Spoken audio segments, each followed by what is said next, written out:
Hi, my name is Kerry McIntyre and I'm with Nabadenko America. Today I want to talk to you about some challenges you might run into when you install a mini split. Sometimes you don't have access to an exterior wall, which requires you to run your piping inside of the actual living space. At that point, it makes it look pretty bad, so you got to cover it with something. Well, what do? You can use regular line set cover like our Slimduct SD. You can do that, it's a great product. But it does actually have the screws down the front of it, so that makes it relatively unattractive for that, for that person inside that likes the aesthetics. Well, what can we do?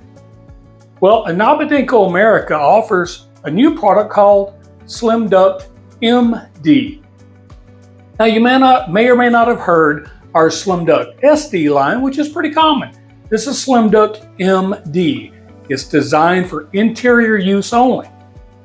Notice, pretty sleek look, right? There's no screw holes up and down this thing. It looks great on the wall. Looks great with this unit. So, as far as a code compliance issue, well, in the 2024 International Mechanical Code, I'll paraphrase because it's pretty long, you must have the refrigerant piping encased within, like built inside of the building or in some type of encasement or cover to protect it. That's because of the A2L refrigerants. Well, this should get past that A2L or International Mechanical Code requirement because now it's encased and it's in a living space. So it should work out pretty well for you.